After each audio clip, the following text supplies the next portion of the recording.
At 7:30, this is probably, I think, one of the more intriguing matchups of the 7:30 window, even though both these teams are unranked.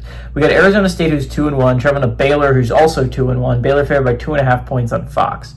Sam Levitt for the Sun Devils, gone 50 of 86, thrown for 527 yards, 5 touchdowns, 3 interceptions.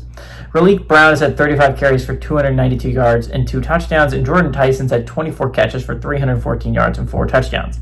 Sawyer Robinson's gone 84 of 135, thrown for 1,070 yards, 10 touchdowns, 2 interceptions, almost double, by the way, what Sam Levitt is thrown for. Bryson Washington had 66 carries for 304 yards and 4 touchdowns, and Ashton Hawkins had 17 catches for 257 yards. Arizona State is 1-0. They played Baylor in 1990, and they won 34-13 when they played at Arizona State. But this game's at Baylor, and these are both very different football teams than they were in 1990. This is a really interesting and really important game early on in the college football season. I think that's what's really cool about this week. Is that most conferences have a matchup between two teams that are just going to be drastically important for the college football playoff picture that's in the same conference, that are kind of rivals, right? For the Big 12, it's this one in Texas Tech, Utah. For the Big 10, it's Michigan, Nebraska, and Indiana, Illinois. The SEC has Missouri, South Carolina, which isn't as impactful, but is pretty impactful to the college football playoff picture. But again, Arizona State Baylor is so important. Baylor puts themselves in a great spot if they can find a way to win this game. They're 3-1. They have wins over SMU and Arizona State, which could both college football playoff teams last year.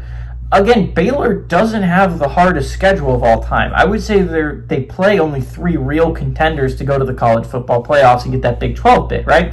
And it's this game. They have a road trip to TCU in about mid-October, and then they have a game against Utah at home, by the way, in November. So those are the 3 games if you're Baylor. If you could start off the season getting one of your 3 hardest games out of the way, that's so big if you're Baylor. Again, Baylor's schedule has actually worked out really nice from what we know so far about the Big 12.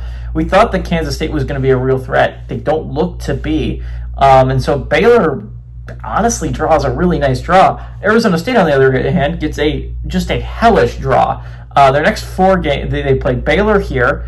Their next game, they also get Utah, Texas Tech, and TCU in some order. Those are their next 4 games. Their 5th game's against an Arizona squad that looks pretty scary. And then you play Iowa State. So they draw really every good team in the Big 12 except for BYU. Arizona State draws. It is a very rough draw for the Sun Devils, a very favorable draw for the Bears. All that being said, Baylor has, I think, the best offense in the Big 12. Sawyer Robinson is, in my opinion, the best quarterback in the Big 12. He had a rough game against the FCS opponent, but whenever they've needed for him to show up, he has shown up in extreme fashion, right? Their season was almost dead in the water before it started when they were playing SMU, and he found a way to win that football game for them. Sawyer Robinson is an insanely great quarterback that I think we just all forget about because he's playing for Baylor. I think Baylor is a legit threat to win the Big 12 this year because of the schedule and how good this offense can be. I think this will be a shootout. I think this is one of the better quarterback versus quarterback matchups of the day. Levitt versus Robertson is going to be fun. I like Robertson and the Baylor Bears to defend home field, get their first win over Arizona State, and beat the reigning Big 12 champs. Give me the Bears to win and cover at home.